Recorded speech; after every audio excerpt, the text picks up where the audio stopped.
Shalom ibu-ibu wanita Deborah yang terkasih dalam nama Tuhan Yesus Kristus. Kita kembali beribadah secara online pada hari ini. Biarlah kita tetap antusias meskipun ibadah kita pada hari ini secara online. Baik ibu-ibu, sebelum kita mendengarkan kebenaran firman Tuhan, biarlah kita mengawali dengan doa. Bapa yang baik, Bapa yang kami sembah di dalam nama Tuhan Yesus, pada pagi hari ini Tuhan kami kembali beribadah secara online Tuhan, dan biarlah kami tetap rindu akan Tuhan. Biarlah Tuhan kami pada pagi hari ini diberikan hati yang selalu rindu akan Tuhan. Kami siap mendengarkan kebenaran firman-Mu ya Tuhan. Bukalah hati pikiran kami agar kami benar-benar Tuhan, kami memahami dan mengerti apa yang menjadi kehendak-Mu dalam kehidupan kami. Terima kasih Tuhan Yesus. Di dalam nama Tuhan Yesus kami berdoa dan mengucap syukur. Haleluya. Amin. Baik ibu-ibu, pada hari ini pertama-tama saya mengucapkan banyak terima kasih kepada pengurus dan ibu gembala yang sudah mempercayakan saya untuk menyampaikan kebenaran firman Tuhan pada hari ini. Nah, bulan ini ibu-ibu tema kita yaitu hati yang menyembah. Dan pada saat ini saya akan memberikan tema yaitu menyembah. Segala sesuatu yang diciptakan pasti ada tujuannya. Misalkan ini HP. HP ini pasti diciptakan ada tujuan, ada manfaatnya, yaitu untuk berkomunikasi. Sama juga dengan mikrofon yang saya pakai ini. Yang saya pakai ini pasti ada tujuannya, yaitu untuk apa? Untuk memperkeras suara, untuk memperbesar suara supaya lebih jelas. Nah, sama juga kita dalam kehidupan kita. Kita diciptakan untuk apa? Bagaimana dengan manusia yang diciptakan oleh Tuhan? Kita mau membaca dari Yesaya 43 ayat 7. Berkata, semua orang yang kusebutkan dengan namaku, yang kuciptakan untuk memuliakan, untuk kemuliaanku, yang kubentuk dan kujadikan. Lebih jelasnya di Yesaya 43 ayat 7 bahasa Indonesia masa kini. Sebab mereka semua telah kupanggil dengan namaku, mereka kuciptakan untuk mengagungkan aku. Jadi Tuhan menciptakan kita, tujuannya ibu-ibu yaitu untuk mengagungkan Tuhan, untuk memuliakan Tuhan, untuk menyembah Tuhan. Itu adalah satu-satunya mengapa kita diciptakan.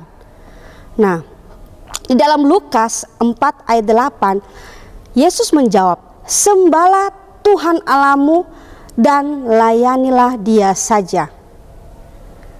Yang menjadi pertanyaan bagi kita, mengapa kita harus menyembah Tuhan? Karena Dia yang menciptakan kita. Kalau kita tidak menyembah Tuhan dengan segenap hati kita, maka dampaknya kita akan pasti menyembah yang lain.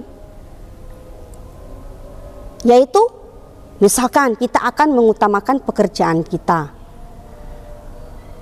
Zaman sekarang ini orang rela membayar juta-jutaan demi jabatan.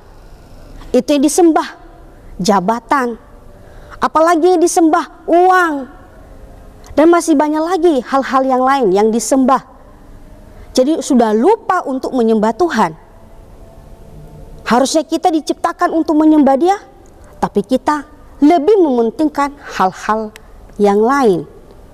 Bukan berarti kita tidak membutuhkan pekerjaan, kita tidak membutuhkan uang, jabatan, tapi jangan sampai kita lupa untuk menyembah Tuhan. Karena Dia adalah yang menciptakan kita. Kalau segala sesuatu di bumi ini, di dunia ini diciptakan seperti HP, mikrofon, sound system, laptop, ada tujuannya semuanya. Apalagi hidup kita. Kita diciptakan untuk memuji dan menyembah Tuhan dan mengagungkan nama Tuhan.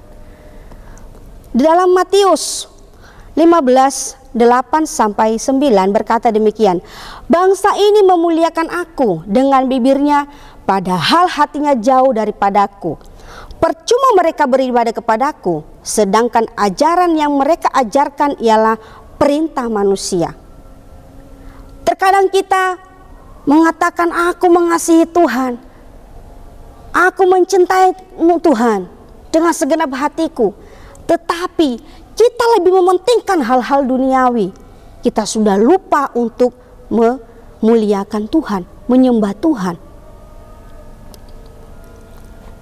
Biarlah pada pagi hari ini, bila kita menemukan pribadinya Tuhan, biarlah hidup kita berkenan di hadapan Tuhan.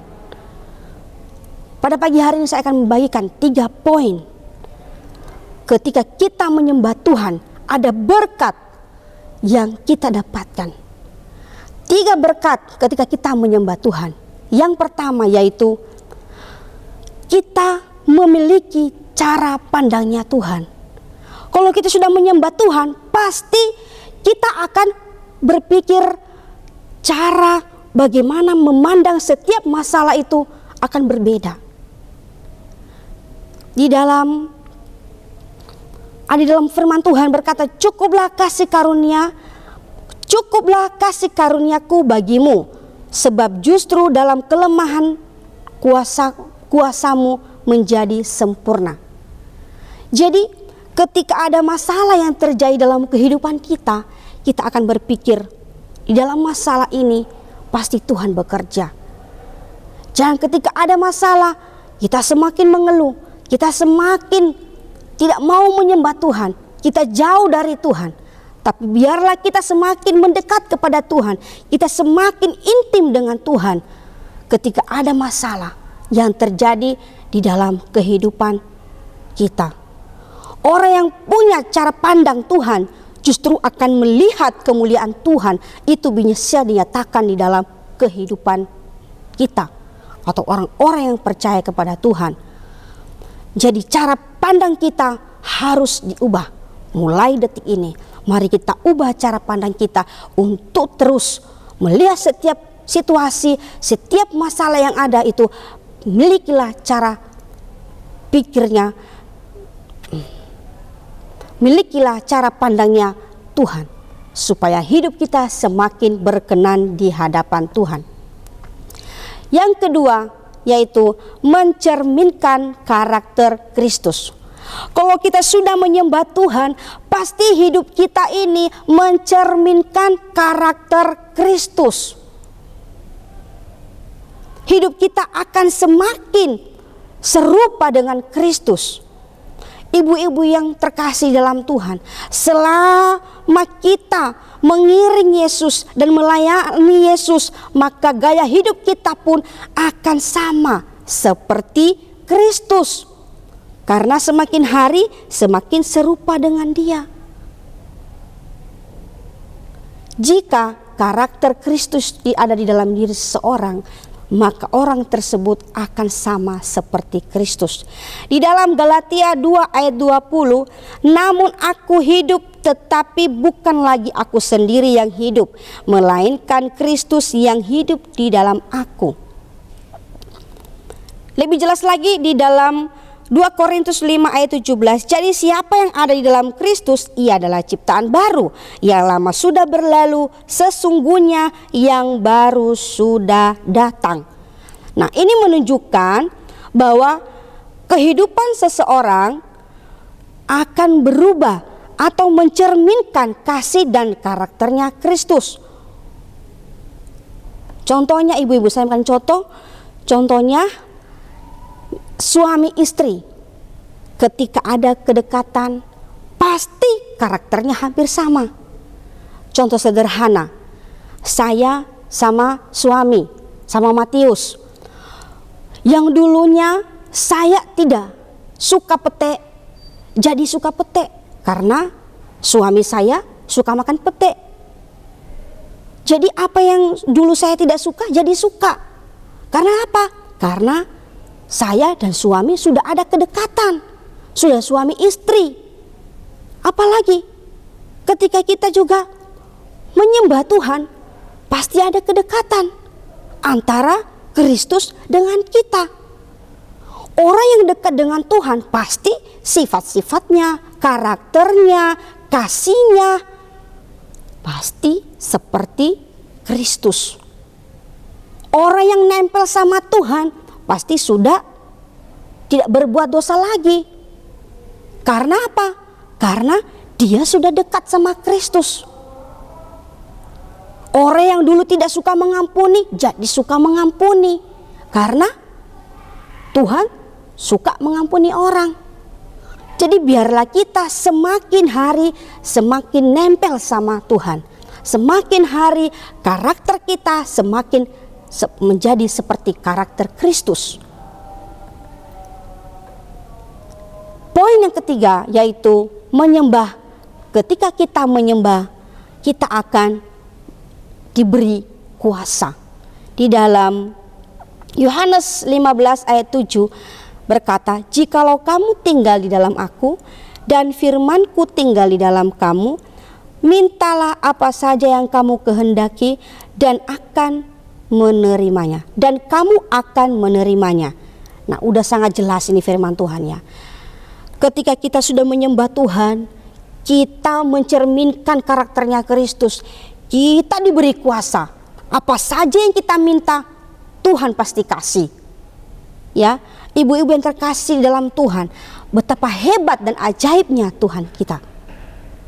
Kalau kita tinggal dalam Kristus, apapun yang kita minta akan menerimanya, asalkan sesuai dengan kehendaknya.